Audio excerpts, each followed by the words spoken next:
Okay, good afternoon. So, ang susubukan naman natin gawin is gagawa ulit tayo ng isa pang educational software na makakatulong sa mga students and teachers sa pagsosolve ng kanilang mga problem solving regarding physics. Okay, so una gagawa muna tayo ng frame. So, dito natin ilalagay yung lahat ng mga kailangang isolve. For example, meron tayong speed, distance, and time. So, itong unang option natin, gawin ko siya ang speed. Yung pangalawang option naman natin is ilagay ko naman as distance. At yung isa naman is gawin kong time. So familiar na kayo dyan, di ba? Sa physics, meron ganyan na kinukuha yung speed, distance, saka yung time. Sa velocity, yan. Sa acceleration, kinukuha din yan. Pero dito magpo-focus lang tayo sa speed. So, ano ba yung mga formula natin sa speed? So, ang speed is the distance over time. Kapag distance naman, so ang kinukuha, ang ginagamit nating formula is speed times time. Wait lang po ha, medyo malaki pa kasi ito. Yan. So meron lang tayong tatlong gagamitin. Is tatlong option button lang, madali lang to. Siguro hindi na ako gagamit ng ibang frame. Isa na lang. Unlike dun sa may ginawa natin before sa, ano ba yan? Yung last activities. Yung hinihide pa. Hindi nyo na rin natandaan. Okay, sige, bala na yun.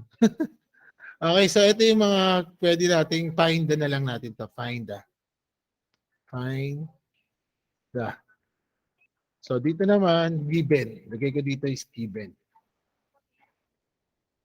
Ano yung mga given na kakailanganin? Okay, so gamit ako ng label.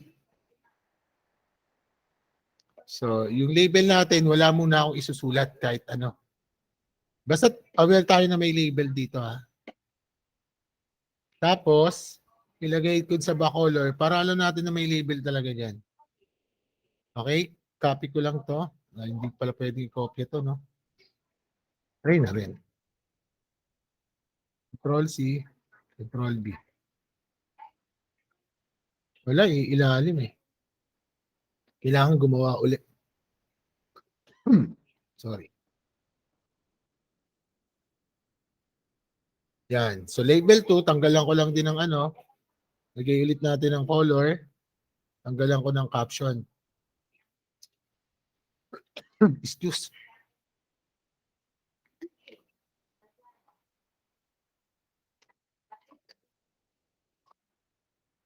Okay, so meron na tayong dalawang label corresponding dun sa dalawang given.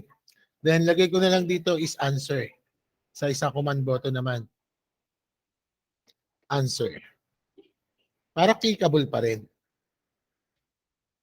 Okay? So, ano yung lalagay natin dito? Text box na lang. Text 1, tanggalan ko lang ng sulat. Then, text 2, tanggalan ko lang din ng sulat. Okay? Then, lagay lang ulit tayo ng text 3. So, tatlong text lang. So, dito ngayon nakadepende sa ilalagay nating option button kung ano yung magiging sulat ng label.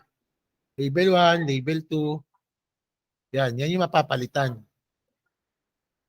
Okay, so kita ba ng naka-cellphone? Kita ko. Okay, sige, very good. So label 1, label 2. Ito muna yung paglalaruan ko ha, using of speed. Okay. So lagay ko dito, if option 1, dot value equals to true, then label 1 dot caption. Label 1 dot caption will be distance. Yan. Lagay ko na lang ng ano, lagyan ko ng string. Distance. If label 1 that value equals true, then label 1 that caption equals distance, then label 2 dot value equals time. So, ganito po yung mangyayari. Kapag click ko doon si option 1, magkakaroon ng label na distance sa time. Then, lagay ko na lang dito is option 2 dot visible, dot value equals false. Okay? Tapos, option 3 dot value equals to false. Okay, then end it. So ganito lang po yung ginawa ko ha. Wala pong maiba. Copy ko na lang to. Tapos punta ako kay option 2. Si option 2 naman, kapag si distance naman, so papalitan natin si caption 1. So ito naman yung magiging speed. Speed naman siyempre yung given. Kasi is distance naman yung hinahanap eh.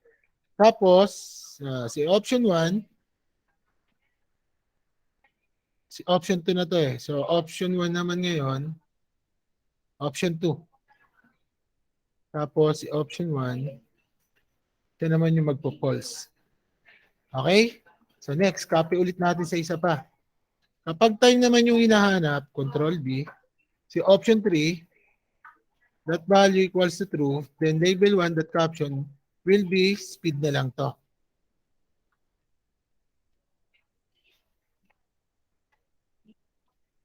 Ito naman yung magiging distance. Tapos, si option 2, that value equals false. Then option 1, that value equals to false. Okay, try ko muna ang ipaganahin. So, okay muna natin. Label 2, that value. Stop ko muna ha. May error dito sa part na to. Ay, label 2, that caption. Bakit value yan? Hindi nyo naman ako sinabi yun. Iniisip pa. Label 2, that caption. Lahat po yan ha. Tatlo lang naman yan ha. So, walang magiging problema dyan. Okay, play. So, ay, liit. Stop ko muna. So, tingnan muna natin si form. So, si form, kailangan natin ipakita lahat. So, ito lang yung itsura ng form natin. So, play. So, speed. So, naging distance and time siya. Distance, speed, and time yung given. Time. So, ito naman yung given. Naintindihan po? Okay. So, ngayon, maglalagay ako ng value. Siyempre, kailangan natin yon. So, answer.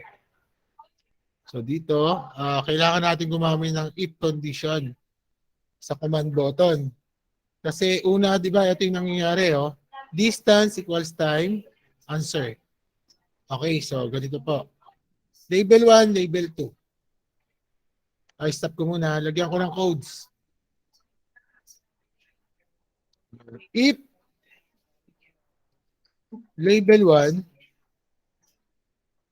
dot caption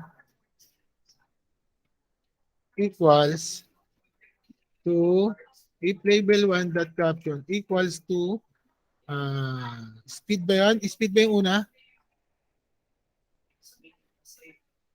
Yes, sir. Okay, so speed. And label 2 dot caption equals to distance. Okay. So, if label 1 dot caption equals to speed and label 2 dot caption equals to distance, so, siyempre, ang hinahanap dito is time. So, ano ba yung time? Ano ba yung formula ng time? Then, so, di ba ang time is distance over speed? So, ibig sabihin nun, text 2 at text 3 to, sorry. X3.text is equals to value Excuse. Text2 dot text close parenthesis slash value of text1 dot text. Okay, so isa pa lang yan ha. Wala pa tayo inaano. End if ko muna to. Try muna natin. End if.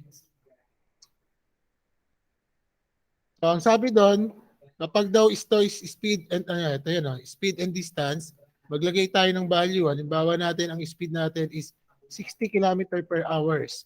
So ang distance natin is 180. Dapat ang time natin is 3 hours. Okay, sa tama. Nakaintindihan po? Yes po. Okay, stop ko muna. So, ngayon, dadagdagan natin yung formula na to.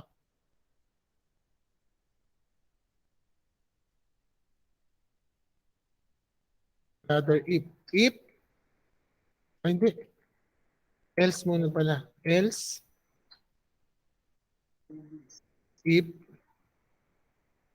okay natin muna to.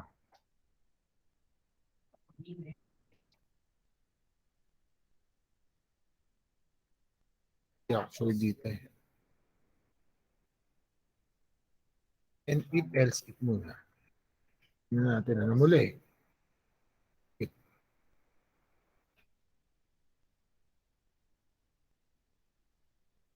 Hindi, walang ano. Else, if, yan, tama.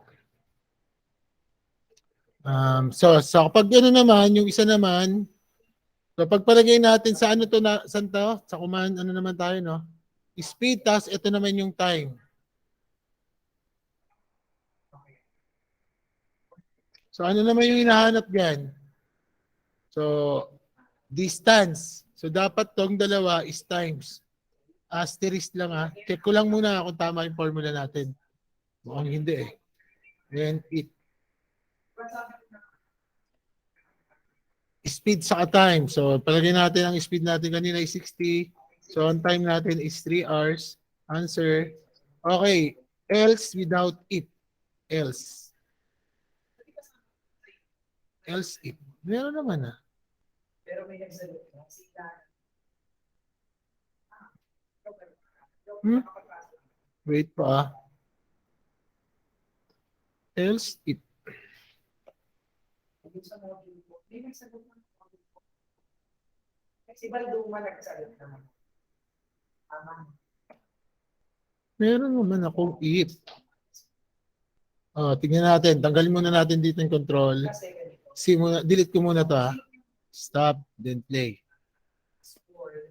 Kapag ang hinahanap natin is distance, so ang 60 kilometers, ang time natin is 3 hours, answer natin is syntax error. Bakit? Anong mali? Label 1 that caption is speed. Label 2 that caption equals to time. Tama ba yung caption natin?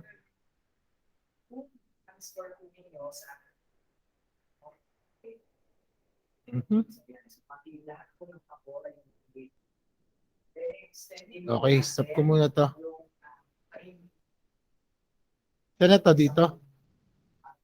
Label 1 that caption was speed and label 2 that caption was time. Then text 3, tama naman to ah. Else if yata.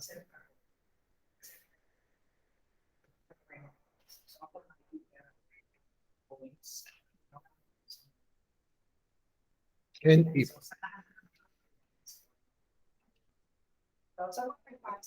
Yun, tingnan natin kung magko-compute ha.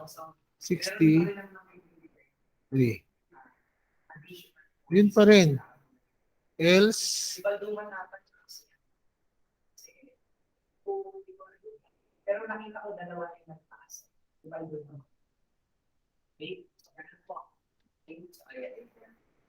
Ang tagal naman nito. Nakalimutan ko na yung agreement pag ganito. Wait lang pa. And if, else if. If label 1. And if. Tanggalin ko muna nga ito. 60. 3. Take note tayo habang Ayun. Label 1 that So, babasahin ko lang po yung questions. dalawang Pili lang po natin yung isang order. else if Sinubay ko ng kapag sa skill box. Para naman ay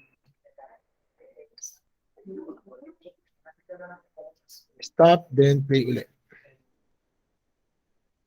60 tapos 3. Yun, ganun pala dapat. So ngayon, meron pa tayong isang dadagdagan yung sa time naman kapag siya yung nawawala. So isama sa ating activities is kumpletuhin nyo itong tatlo. Naintindihan po? So nagpe-play na siya. Tingnan nyo. Distance natin is 180 for example. So ang time natin is 3 hours. Ay, ito pala yung wala. Ang meron pa lang ito. So pag speed natin is for example 50. Ang distance natin is 300. Answer natin dito will be 6. Okay, pero ang pag hinahanap is time, ang speed natin is 50, ang time natin is 3 hours. Dapat ang ating distance is 150. Okay, tama. So ito na lang yung lalagyan nyo ng formulas. Nagkakaintindihan po? Another else if lang naman po yung gagamitin nyo dyan. Okay po? Ano pong formula, sir? Else if lang ulit, dadagdag lang kayo nito. Bago nyo isara. Sige nga, tapusin ko na nga. Control C. Okay, if label 1 dot caption is distance,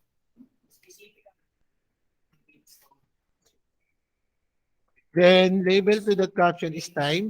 So dito ang hinahanap na natin dito is speed. So ang formula natin ng speed is distance over time. So dapat divide to. Ito ba yung distance? Ito yung time. Tignan natin ha. And if ulit tayo.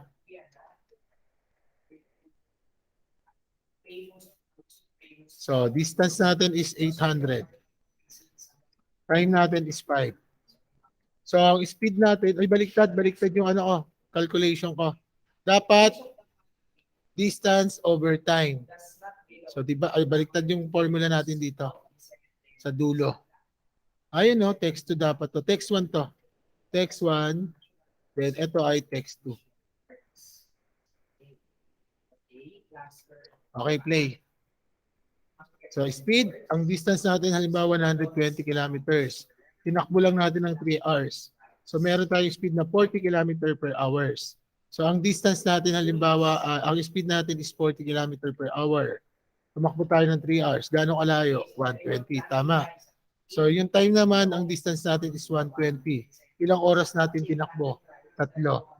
Okay, naiintindihan po ba? Yes po. Okay, so yan lang po yung gagawin nyo ha. Stop ko muna to para makapag-question and answer tayo ngayon.